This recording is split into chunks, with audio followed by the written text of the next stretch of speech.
Welcome everyone. Set exam qualify करण्यासाठी काही factors आपल्याला महत्त्वाचे असतात. सेट एक्झाम 2 लँग्वेजेसमध्ये होत असल्यामुळं आपल्याला लँग्वेजचा फॅक्टर फार महत्त्वाचा आहे. प्रिपरेशन करताना कोणत्या लँग्वेजमधून करावं.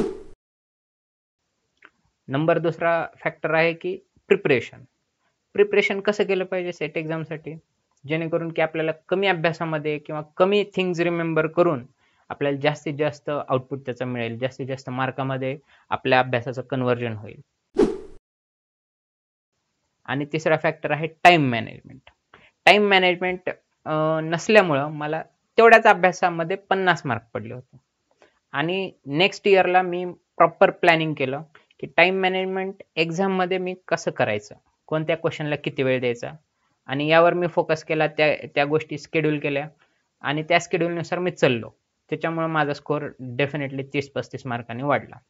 तर आपण पाहू की सेट एक्झाम टॅकल करण्यासाठी लँग्वेजेस, प्रिपरेशन आणि टाइम मॅनेजमेंट ह्या 3 गोष्टी आहेत इम्पॉर्टंट. तर त्या 3 गोष्टी आपण कशा प्रिपेअर करायच्या स्वतःसाठी ते पाहूयात. तर पहिली गोष्ट लँग्वेज. एक्झाम आपली 2 लँग्वेजमध्ये असणार आहे, इंग्लिश आणि मराठी. काही सेमी इंग्लिशच्या मुलांना मराठी त्यांची हँड असते, इंग्लिशचे प्रश्न अवघड जातात. आणि जे काही फार कमी मुलं आहेत इंग्लिश मिडियममधले प्युअर, तर त्यांना मराठीमधल्या काही गोष्टी रिमेंबर करायला अवघड जातं.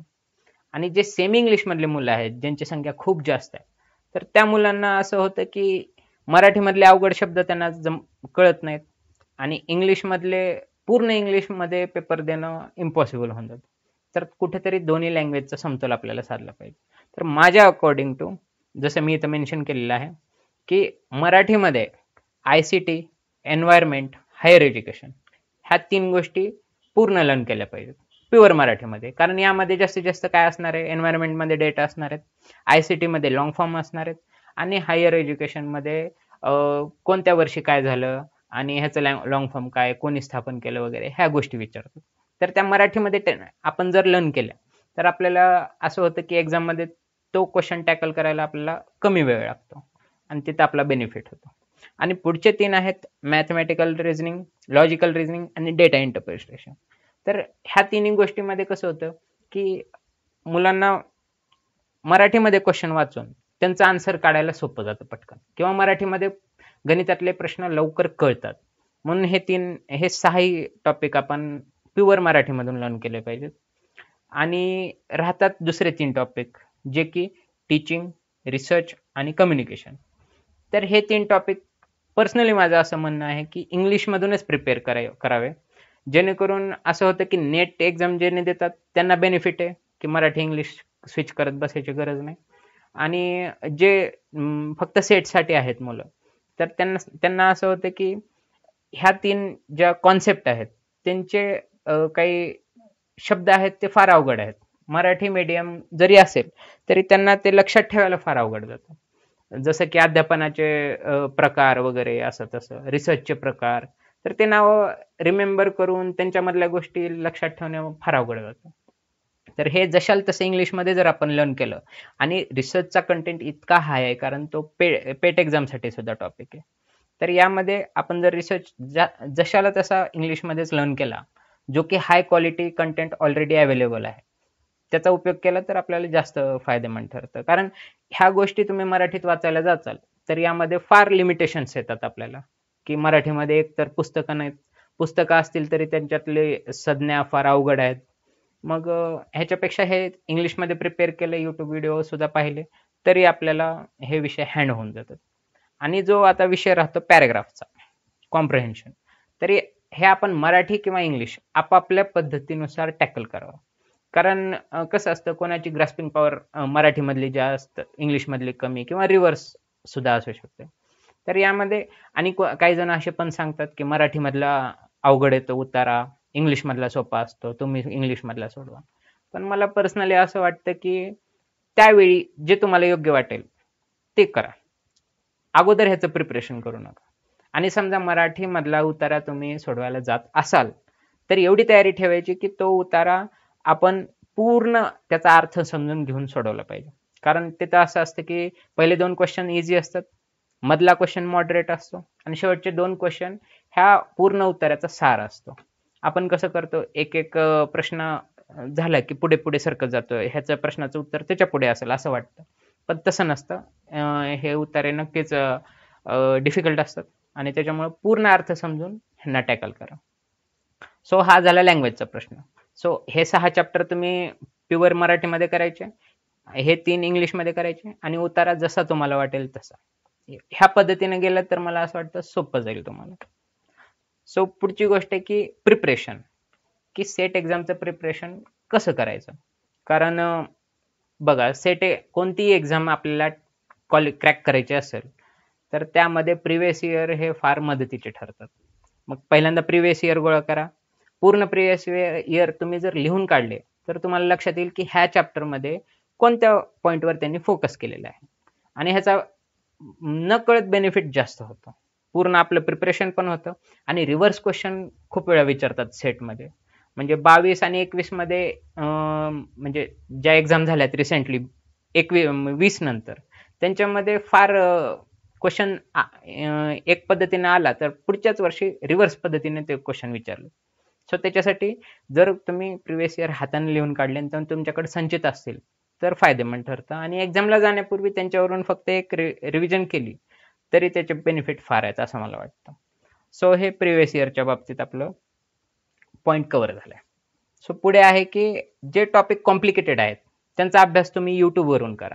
कारण ज्या मुलांचं मॅथचं अवघड आहे तर त्यांना मॅथचे पुस्तकं वाचून मला वाटत नाही की तुम्ही मॅथ पूर्ण 5चे 5 क्वेश्चन टॅकल करू शकता. तर तुम्ही प्रॅक्टिससाठी पुस्तकं वापरा, पण तुम्ही कॉन्सेप्ट समजून घेण्यासाठी, मॅथमॅटिकल कॉन्सेप्ट आर्ट्सच्या विद्यार्थ्यांना अवघड जातात, तर त्या कॉन्सेप्ट समजून घेण्यासाठी मला असं वाटतं YouTube is very good for you. आणि पुढचा पॉईंट आहे की स्टँडर्ड बुक्स. सो आता बुकच्या संदर्भात मी एक व्हिडिओ बनवलेला आहे, मागचा व्हिडिओ तुम्ही तो पहा. तर कोणते बुक रेफर करावे, कोणत्या लँग्वेजेसमधून करावे, ते सगळं त्याच्यात सांगितलेलं आहे मी. पण एक स्टँडर्ड बुक तुमच्याकडे नक्कीच असलं पाहिजे जे की तुम्हाला ॲज अ टूल म्हणून वापरता येईल. आणि ऑफकोर्स प्रिव्हियस इयर तुमच्याकडं रिटर्नमध्ये असतील, अवघड टॉपिक तुमच्याकडं यूट्यूबवर सेव्ह असतील, स्टँडर्ड बुक तुमच्याकडे असेल, तर ह्या सगळ्यांचं मिळून तुम्हाला तुमच्या ओन नोट्स प्रिपेअर करता येतील. तर ह्या नोट्सचा फायदा असा होईल की आपल्या हस्ताक्षरातल्या नोट्स किंवा आपण काढलेल्या नोट्स ह्या आपल्याला लॉंग टर्म पर्यंत लक्षात राहतात. मित्रांनो नोट्स काढल्या, त्या मी वाचल्या, तर त्याचा एवढा फायदा होत नाही जेवढा की त्या मित्राला त्याच्या नोट्सचा फायदा होईल. त्यामुळे मला असं वाटतं की प्रत्येकाने त्यांच्या स्वतःच्या नोट्स काढा. हां, दुसऱ्याच्या नोट्स रेफर करून त्याच्यामध्ये इम्प्रूव्हमेंट करा. स्वतःच्या नोट्समध्ये ते पॉईंट्स जे कव्हर नाही झाले ते इन्क्लूड करा. अगदी ते करणं गरजेचंच आहे, कारण कोणाच्याही नोट्स परफेक्ट नसतात. पण नक्कीच स्वतःच्या नोट्स काढल्या तर तुम्हाला बेनिफिट होईल. आणि लास्ट पॉईंट की पीडीएफ ऑफ डायग्रामॅटिकल रिप्रेझेंटेशन. एखादी गोष्ट लक्षात ठेवायचा आपल्याकडे पण स्टोरेज कॅपॅसिटी आहे. तर एखादं बुक आहे ते पूर्णच्या पूर्ण वाचलं म्हणजे लक्षात राहिलं असं तर नसतं. मग ह्या पद्धतीमध्ये नोट्स काढतानाच ह्या तुम्ही जे ओन नोट्स काढताय त्याच्यामध्येच तुम्ही डायग्रामॅटिकल रिप्रेझेंटेशन जास्त करा. म्हणजे छोट्या जागेमध्ये तो कंटेंट जास्त बसवा. म्हणजे रिसर्चचे टाईप असतील तर मध्ये असं रिसर्च लिहायचं, जसं मी सेट एक्झाम इथं लिहिले, आणि शेजारी त्याचे टाईप लिहायचे. मग त्याच्या शेजारी काही पॉईंट्स त्याचे इम्पॉर्टंट असतील तर ते लिहायचं. अशा पद्धतीने तुम्ही गेलात तर तुमच्या नोट्स कॉम्पॅक्ट होतील, पण क्वालिटी त्यांची नक्कीच वाढेल आणि सगळे पॉईंट्स पण इन्क्लूड होतील. सो हे 5-6 फॅक्टर आहेत जेणेकरून तुम्ही तुमच्या सेट एक्झामसाठी एकदम छान प्रिपरेशन करून त्याला कमी वेळेत क्रॅक करायची कॅपॅसिटी डेव्हलप करू शकता. तर हा झाला प्रिपरेशनचा पार्ट. सो पुढचा पार्ट आहे टाइम मॅनेजमेंट. आणि मला असं वाटतं की हा सगळ्यात महत्त्वाचा पार्ट आहे, कारण हा पार्ट केला तरच तुम्ही आतापर्यंत जी मेहनत गेलात, म्हणजे कोणत्या लँग्वेजमधून करायचं ते तुम्ही डिसाईड केलेलं आहे, कसं प्रिपरेशन करायचं त्या नोट्स वगैरे तुम्ही बनवलेले आहेत, पण टाइम मॅनेजमेंट तुमच्याकडे नसेल तर तुमचा एवढा उपयोग होणार नाही तुमच्या नोट्सचा एक्झाममध्ये, तुमच्या अभ्यासाच्या मार्कामध्ये कन्व्हर्जन होणार नाही. तर त्यासाठी काय करायचं, म्हणजे माझ्या अकॉर्डिंग टू मी ही स्ट्रॅटेजी फॉलो केलेली आहे. सो पहिले 20 मिनिटामध्ये 6 टॉपिक कव्हर करायचे आपण. आता हे इम्पॉसिबल वाटेल, पण जर तुम्ही तुमचं प्रिपरेशन मराठीमधून केलं तर तुमची रिडिंग स्पीड हाय असेल. आणि हे जे 6 टॉपिक मी इथं शो केलेले आहेत ह्या 6ही टॉपिकसाठी आपल्याला वेगळा विचार करायची गरज नाही. म्हणजे समजा आता हायर एज्युकेशनमध्ये एखाद्या संस्थेच्या स्थापनेची डेट विचारली, ती डेट येत असेल आपल्याला तरच आपण त्याचं उत्तर पटकन लिहून पुढे जाऊ शकतो. डेट येत नसेल तर किती टाइम त्या क्वेश्चनवर स्पेंड केला तरी त्याचं कन्व्हर्जन आन्सरमध्ये होत नाही किंवा मार्कमध्ये होत नाही. त्याच्यामुळे क्वेश्चन आला तर जिंकलो, नाही आला तर आपण टाइम वाचवण्यात जिंकू शकतो. हा फॅक्टर आपण बघितला पाहिजे.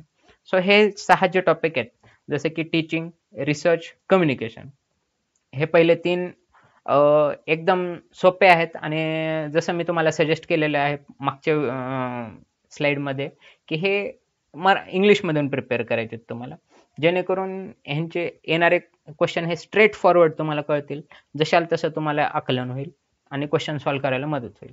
आणि जे खालचे 3 आहेत ICT, एन्व्हायरमेंट आणि हायर एज्युकेशन, ह्याच्यामध्ये प्रत्येक गोष्ट तुम्ही मराठीत लर्न केल्यामुळे तुमची स्पीड जास्त असणार आहे आणि हे तुम्ही व्यवस्थित सोडवू शकता. आणि 20 मिनिटामध्ये हे 30 क्वेश्चन तुमचे वाचून त्यांचा आन्सर देणं होईल. सो जेवढे क्वेश्चन येतील 20 मिनिटामध्ये तेवढे तुम्ही बाजूला ठेवा. म्हणजे 20 मिनिटात 30 क्वेश्चन तुम्हाला कव्हर करायचं, एवढं टार्गेट, एवढी प्रॅक्टिस जर तुम्ही केली तर नक्कीच ते पॉसिबल होईल. आणि मग उरलेले 40 मिनिटाचं कसं कन्व्हर्जन करायचं, तर ह्याच्यामध्ये हे 4 टॉपिक आहेत. पॅराग्राफ आहे, ॲप्टी आहे, म्हणजे मॅथमॅटिकल ॲप्टिट्यूड आहे, लॉजिकल रिझनिंग आहे आणि डेटा इंटरप्रिटेशन आहे. तर हे क्वेश्चन सोडवण्यासाठी नक्कीच वेळ लागतो आपल्याला. सो पॅराग्राफमध्ये आपल्याला शांत चित्तानं बघा, जेव्हा तुम्ही 20 मिनिटापर्यंत येता तेव्हा तुम्हाला कळतं की आपले एवढे क्वेश्चन कव्हर झालेले आहेत. भलेही 30 नका का हो, 25च्या पुढे तरी होतील.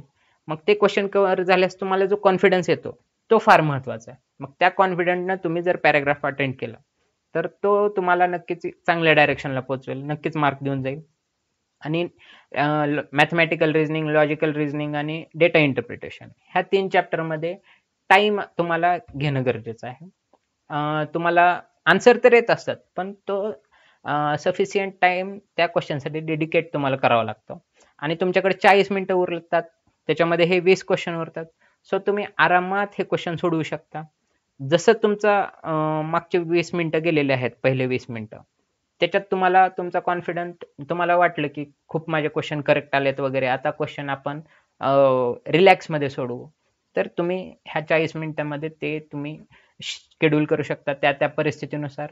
जर तुम्हाला त्या पहिले 20 मिनिटांमध्ये क्वेश्चन फार कमी अटेम्प्ट झाले तुमचे किंवा क्वेश्चन फार कमी बरोबर आले तुमचे, वाचलेला कंटेंट नाही आला, समजा अवघड क्वेश्चन वाटले, फार सॉल्व्ह नाही झाले क्वेश्चन, तर तुम्हाला ह्या 40 मिनिटांमध्ये सुद्धा सेट एक्झाम काढण्याचा अजून एक मौका मिळतो. हे क्वेश्चन जर तुम्ही व्यवस्थित लर्न केले. आता बघा, पॅराग्राफमध्ये काय असतं, जनरली पहिले 2 क्वेश्चन सोपे असतात, मधला 3रा क्वेश्चन हा मॉडरेट असतो आणि शेवटच्या 2 क्वेश्चनसाठी वेळ लागतो. तर तुम्ही पूर्ण पॅराग्राफ वाचून घेतल्यानंतर तुम्हाला मे बी 2-3 क्वेश्चन येतील, पण डबल पॅराग्राफ तुम्हाला वाचण्याची गरज आहे इथं. आणि त्याच्यामुळे तुम्ही 5च्या 5 क्वेश्चन सोडवणार. पुढे मॅथमॅटिकल आणि लॉजिकल रिझनिंगमध्ये घाईमध्ये आपण एखादा क्वेश्चन सोडवला तर आपला चुकण्याचे चान्सेस आहेत. म्हणजे माझ्या बाबतीत, सगळ्यांच्याच बाबतीत असं झालेलं आहे की आपण क्वेश्चन सोडून येतो लॉजिकल रिझनिंगचा आणि बाहेर आल्यास क्वेश्चनमध्ये नाही म्हणून कुठेतरी शब्द असतो ना, आपण आहेवाल्या ऑप्शनला टिक केलेलं असतं पहिला ऑप्शन वाचून. सो त्याचा पश्चाताप आपल्याला होत नाही जर आपण व्यवस्थित वेळ तिथे डेडिकेट केला तर. आणि डेटा इंटरप्रिटेशनमध्ये कॅल्क्युलेशन असतील मॅथमॅटिकल, ते मॅथमॅटिकल कॅल्क्युलेशन करण्यासाठी आपली थोडी सुद्धा चूक आपल्याला रॉंग आन्सर कडे पोहोचवते. त्याच्यामुळे आपण पूर्ण वेळ घेऊन हे 4ही टॉपिक कव्हर करायचे त्या 40 मिनिटांमध्ये, जेणेकरून पूर्ण होल सिनारिओ पाहिला तर आपल्याला हे सगळे चॅप्टर कव्हर होतील 10च्या 10. आणि टाइम मॅनेजमेंट असं होईल की आपला पहिल्या अर्ध्या तासामध्येच इतका कॉन्फिडन्स बूस्ट होईल की पुढचे सुद्धा मॅथमॅटिकल वाले क्वेश्चन तुम्ही व्यवस्थित सोडवू शकता. सो हा सांगण्याचा हेतू आहे. सो तुम्ही सगळेजण आता एक्झामच्या फायनल मुवमेंटकडे आता पोहोचण्यापूर्वी तुम्ही ह्या पद्धतीनं प्रिपरेशन करा, व्यवस्थित नोट्स काढा, तुमच्याच नोट्सचा आधार घ्या आणि टाइम मॅनेजमेंट तुमच्या हिशोबानं करा. हे टाइम मॅनेजमेंट माझ्या अकॉर्डिंग टू आहे. मला असं वाटतं की हे आयडियल आहे माझ्यासाठी. प्रत्येकाचा वेगवेगळा त्याचा फॅक्टर असतो. सो तुम्ही तुमच्यासाठी तुमचा टाइम मॅनेजमेंट शेड्यूल करा की एक्झाममध्ये पहिल्या अर्ध्या तासात मी हे सोडवल, पुढच्या अर्ध्या तासामध्ये हे कळेल. ज्या मुलांना मॅथमॅटिक्स अवघड जातं त्यांनी ते शेवटी सोडवा. ज्यांचं मॅथमॅटिक्स खूप स्ट्रॉंग आहे त्यांना असं वाटतं की मॅथमॅटिक्सचे 5ही क्वेश्चन मी सोडवू शकतो, तर त्यांनी ते पहिल्यांदा सोडवा.